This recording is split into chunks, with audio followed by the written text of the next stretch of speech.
Now, Ohio Republican Mike Turner is on the House Intel Committee. Sir, how you doing? And good morning to you. A simple question here. If the Democrats are going to push for the subpoena for the full Mueller report, can they succeed on this front? Yes or no?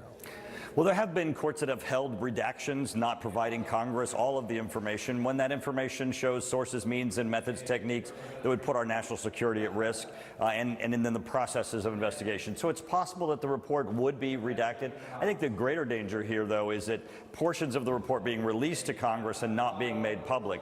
What we see already with what has been made public is that, the Mueller report quoted in the Barr report specifically states that there was no finding of collusion, that they did not find even tacit coordination between the campaign. But yet you have Democrats one after one coming before you and saying, oh, well, they found collusion, they just didn't find criminal collusion, they didn't find probable cause to, and that's just absolutely not true. So if they're going to tell you untruths about things you can read yourself, imagine what you'd be told if they had it behind the curtain. So you're making the case either everybody gets to see it or no one gets to see it. That's what I hear you Absolutely. say. Absolutely. Okay. Let's go through a few things in the Bill Barr letter late on Friday afternoon that a lot of people, frankly, might have missed. He says they're working with the special counsel to assist them in the redactions. Sounds pretty much on the table, does it not? Sure, absolutely. It sounds above board. Clearly there are things, and this is why we hoped for the Mueller report to go forward unimpeded, that they had access to, that Congress will not have access to, intelligence, communications, signals intelligence, communications, human intelligence, all of that they would be using to try to confirm what they're finding, and none of that should be public, and none of that should be in the hands of Congress if it puts those things at risk. In the meantime, you got New York Times dated April 2nd, Jerry Nadler. Here's the headline for the New York Times. He says, we're done waiting for Mueller's reports. Well, when I go back to the Bill Barr letter, he says our progress is such that I anticipate we'll release it by mid-April, if not sooner. What's the difference in 10 days?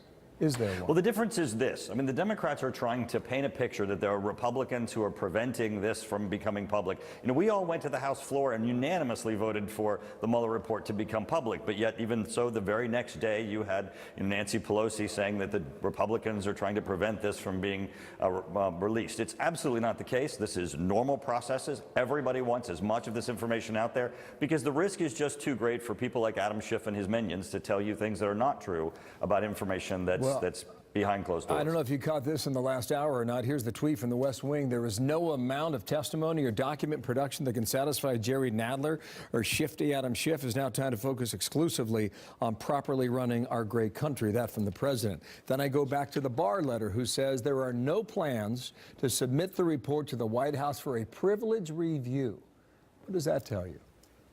I think it tells you that everybody's doing this above board. Barr, Mueller, they're going through the processes that they should be going through. And everything else that you hear of people saying it has to be faster or it has to be more complete or they're withholding things are just playing politics. Mike Turner, thank you for your time. We'll see what we get tomorrow. The Republican from Ohio. Thank you, sir. Thank you. Police identify